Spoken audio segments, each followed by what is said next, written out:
Olá, pessoal. Então, a pedidos e também motivada por uma leitura crítica feita pela Ana Márcia, eu vou aqui fazer então uma síntese, vou tentar analisar um pouco o livro Tudo é Rio, da autora Carla Madeira, que traz aí para nós um triângulo amoroso, ou inicialmente, né, um triângulo amoroso. Daqui a pouquinho eu vou fazer uma contraposição a essa constatação. Mas mais do ponto de vista, essa análise que eu gostaria de fazer, ela vai mais no ponto de vista técnico da escrita do livro, e vou entrar também um pouquinho nessa questão psicológica da análise da obra. Vou fazer uma extensão da análise que a Ana falou. Ela disse no vídeo dela que ela gosta de livros que colocam a gente para pensar. E eu acho que esse livro aqui realmente ele dá um bom caldo de pensamento aí para nós. Então, de um modo geral, né, a síntese do livro poderia ser esse triângulo aí, formado de um lado por Venâncio e Dalva, que é esse casal, e esse contraponto, digamos assim, que seria Lucy, que é uma prostituta e que entra na vida desse casal, formando aí esse aparente triângulo amoroso.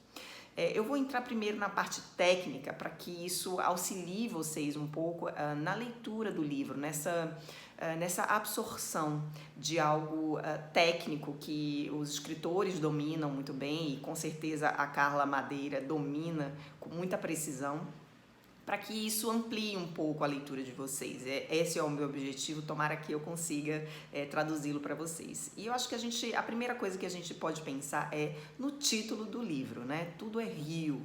E o que se destaca ao longo da leitura é essa palavra rio. Ela utiliza essa palavra em muitos momentos, e ela utiliza também todo um linguajar que circula ao redor dessa palavra rio, né? Do caudaloso, daquilo que flui, daquilo que é líquido. Ela utiliza muitas palavras que brotam a partir dessa primeira palavra que é rio. Então, quando eu comecei a ler, uma frase me veio imediatamente na cabeça, que foi não apresse o rio.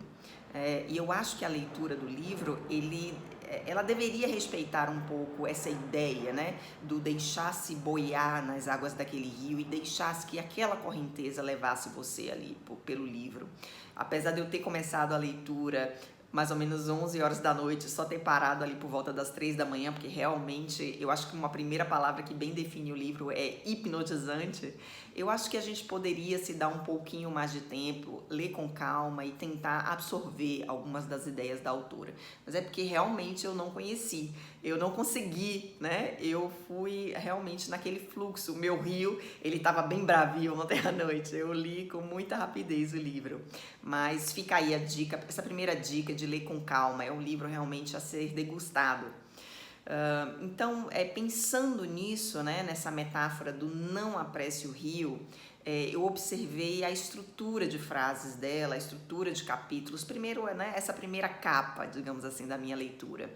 E são capítulos curtos, né? Eu percebo que muitos leitores que eu conheço, eles clamam por isso, né? Capítulos mais curtos, mais rápidos, e ela entrega isso muito bem, a autora. São capítulos curtos, são capítulos rápidos, que vão direto ao ponto, mas que trazem imagens metafóricas muito interessantes. Vocês vão, logo no início, vocês vão perceber isso. É a primeira coisa que vai chamar a atenção de vocês, né? E todo esse linguajar relacionado a essa palavra rio. E com relação à palavra tudo, também, que pertence ao título, vocês vão ver que é como se desse uma coesão à obra, né? Apesar de termos ali capítulos curtos, capítulos rápidos, todos eles juntos dão uma grande coesão ao texto. O texto é muito bem amarrado nesse sentido, né? Não tem ponta solta, tudo é respondido ali dentro daquela obra. O que não quer dizer que a gente não possa fazer inferências, fazer reflexões e transcender, digamos assim, aquilo que está englobado dentro do texto. Não, a gente consegue fazer muitas inferências, fazer muitas reflexões. Eu fiquei muito reflexiva, por exemplo, né, depois do texto, sobre várias questões.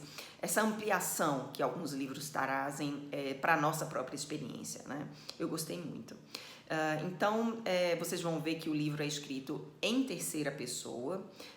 Essa foi uma coisa que, né, eu detectei, vocês detectam logo de cara. Ela utiliza vários pontos de vista, como se ela colocasse a câmera, né, na testa dos personagens quando ela faz essa narração da história. A narração ela é contada a partir do ponto de vista do personagem que está em foco ali naquele momento.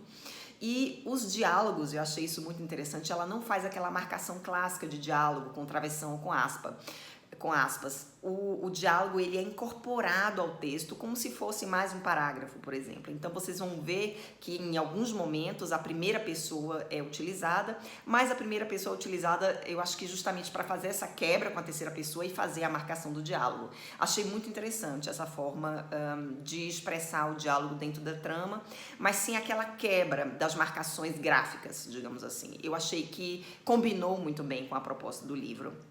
Então, eu acho que, nesse sentido, foi uma boa escolha por parte da autora. E aí, eu acho que dá pra gente entrar aqui na questão do pseudo, né, ou do suposto triângulo amoroso. A gente tem um casal que, numa primeira camada, é bastante harmônico, que realmente vive um amor verdadeiro, que é ali Venâncio e Dalva. E, como todo bom livro, tem um conflito muito específico, né? A Ana, na resenha dela, disse inclusive que ela pensou em parar de ler o livro quando o conflito aconteceu, porque ela achou algo muito duro,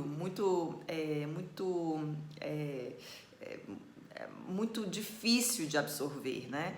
Eu concordo com ela, digamos assim, a gente sempre brinca, né, que é a mão dos deuses, né, o dedo dos deuses tocando ali uma história e fazendo com que aqueles personagens entrem numa seara do irreversível, ou seja, ultrapassado aquilo ali, nada vai ser como era antes, vai ser muito diferente.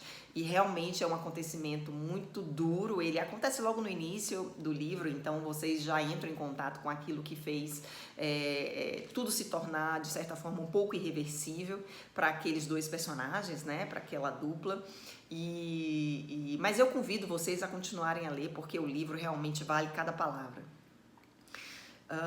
Mas aí eu trago, talvez, a minha opinião de que não se trate de um triângulo propriamente amoroso, mas de um triângulo redentor, né? E a última frase do livro me dá essa certeza.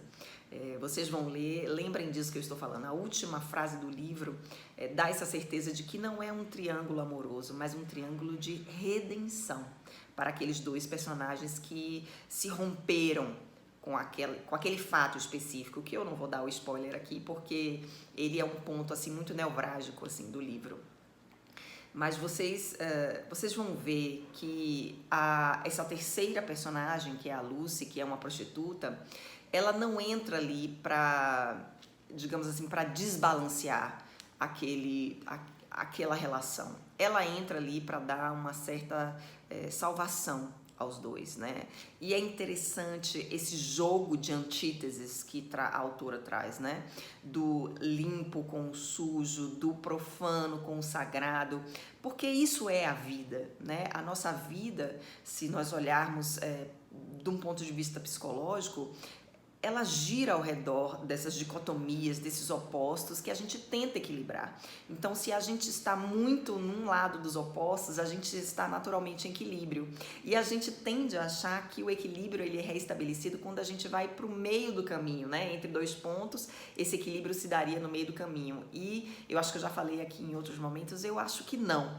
Eu acho que o meio do caminho é justamente um ponto acima desses dois pontos opostos que gera exatamente esse triângulo, e que aí sim, nesse triângulo equilátero, a gente acha esse equilíbrio. Por isso que eu reforço a minha ideia de que não se trata talvez de um triângulo amoroso, mas de um triângulo de redenção. Eu gostei demais do livro, eu não consegui parar de ler e eu espero que vocês tenham essa sensação também. Eu li no Kindle, eu não li no livro porque quando eu vi a resenha da Ana, eu fiquei tão interessada em comprar que eu não quis esperar a entrega, né, do livro. Então eu fui direto para essa compra pelo Kindle. E teve um trecho que eu destaquei aqui, O livro tem vários destaques de outros leitores, né, quando você lê pelo Kindle, mas é uma fala, né, por isso que vocês vão ver que está em primeira pessoa e não em terceira pessoa, que é, digamos assim, o tradicional do livro dela. Ou seja, é um diálogo onde uma pessoa fala. E eu achei uma visão bem interessante sobre o que é um relacionamento, o que é um casamento, o que é uma relação na qual você escolhe estar com aquela pessoa todos os dias. É uma escolha que você faz, né? Então você finca os pés na realidade e faz uma escolha. Eu vou ler aqui para vocês porque achei muito interessante. Vocês vão ver aqui um pouquinho do estilo da autora, um estilo que vale realmente a pena ser lido. Nem sempre é bom, nem sempre é ruim.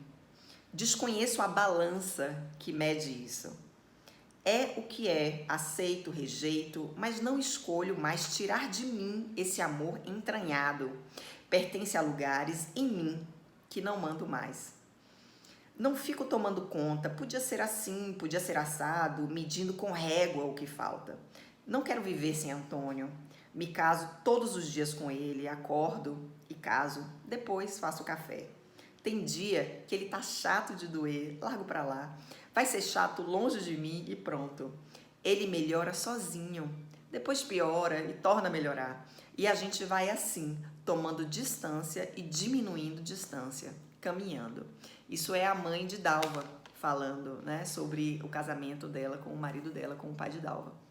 Então, fica aí o convite para vocês lerem. Realmente é um texto que vale a pena, cada palavra, todas as palavras são muito bem colocadas e o livro, ele flui como um rio, porque vocês vão perceber que ele começa mais sanguíneo, mais carnívoro, digamos assim, até pelo uso das palavras, né? A escolha das palavras pela autora. Isso é muito importante para um autor, né?